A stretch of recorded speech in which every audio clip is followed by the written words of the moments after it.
Welcome back to Building Character, where we figure out how to play as your favorite fictional characters in Dungeons & Dragons. Remember to like and subscribe for less anger next time you play.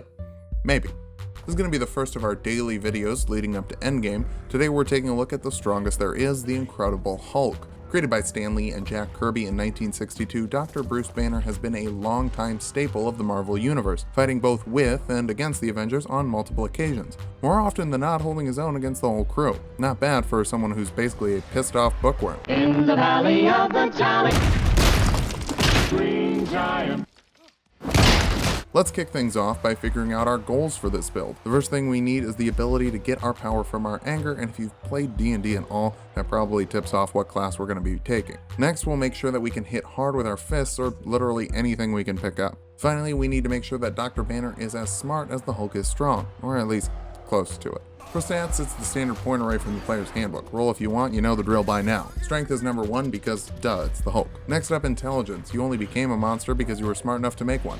Constitution after that, Hulk doesn't have any armor, but stays in the fight just as long, if not longer, than the other Avengers. Next will be dexterity. Hulk isn't graceful, but this will factor into his AC, so we need it. Charisma will be lower, intimidation is definitely in his wheelhouse, but Banner is awkward and Hulk talks in very simple terms. We're gonna dump wisdom, as Banner's trademark feature is failing saves to keep his inner monster in check. Bruce is a variant human with extra variant. Tavern Brawler will be our feat of choice. It gives you a point of con or strength, take strength, and gives you proficiency with improvised weapons, which means tables, chairs, signposts, and everything else you can pick up to smack someone with. Your DM decides what die you roll depending on what the thing is, so be sure to scowl at them when they say it's a D4. Speaking of, your fists also deal D4s, and you can grapple as a bonus action after attacking with an improvised weapon or an unarmed strike. Put your 2 free points as a human into strength and constitution, take a language of your choice, and investigation as your skill. This pairs well with the research ability from the Sage background, which basically says if you don't know something, you can figure out where to look that up. You also get Arcana and History proficiency with 2 more languages of your choice. Our first level will be in Barbarian, giving you 2 skills of your choice from their list. Athletics and Intimidation go together like chocolate and intimidation. You have proficiency with all weapons and shields, so if you want to do the Gladiator Hulk thing and use a war club and a shield, go ahead. You get 2 uses of Rage per day. It takes a bonus action to enter and gives you resistance to bludgeoning, piercing, and slashing damage. You have bonus damage with your strength attacks and advantage on strength checks and saves. Now this ends early if you don't take damage or attack someone, just try to take it easy on your teammates. There's also unarmored defense. That means that your AC is 10 plus your dex and con modifiers, even if you're just wearing purple beach shorts. You can still wear a shield and get this benefit. At Barbarian level 2, you get Danger Sense, giving you advantage on dex saves against traps and spells you can see. Reckless Attack lets you make your attacks with advantage, but your enemies get advantage on you until your next turn. It's risky for sure, but it's very in character. You can pick up a Primal Path at the 3rd level of Barbarian, and Path of the Berserker gives you Frenzy, which lets you make another attack as a bonus action while you're raging. When your rage ends, you do take a point of exhaustion. Once again, it's high risk, high reward. Double down on this, and Reckless Attack, as the more attacks you make, the more valuable that is.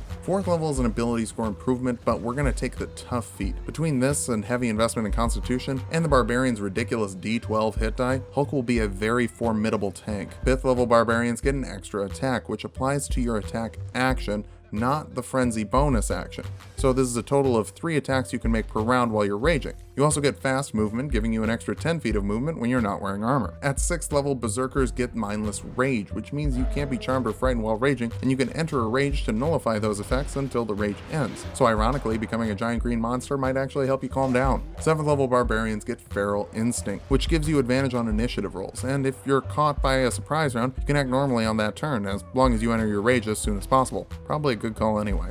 8th level Barbarian is another ability score improvement. Bump up your strength and constitution. Remember, odd numbers make me angry, and you wouldn't like me when I'm angry. 9th level Barbarians get to have more fun with a brutal critical, letting you add another damage die to your critical damage. And keep in mind, you're still doubling all of this. With 3 attacks per round from Frenzy and the Reckless Attack, you've got 6 opportunities to roll that 20. It works together really well.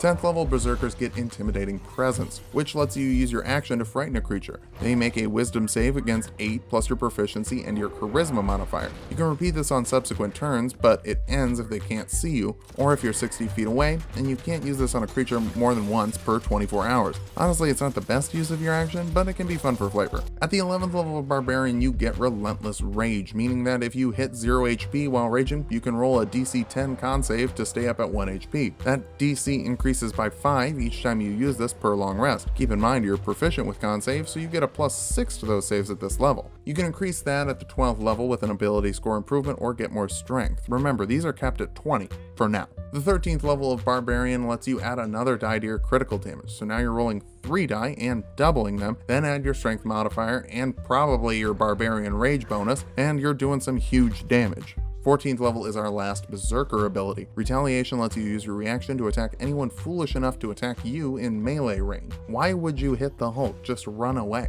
15th level gives you Persistent Rage, meaning your rage doesn't end early unless you fall unconscious or choose to end it. Usually it's not a huge problem, especially for the Hulk, but it's nice to have. 16th level is an ability score improvement. Strength, Constitution, no odd numbers. You get the idea by now.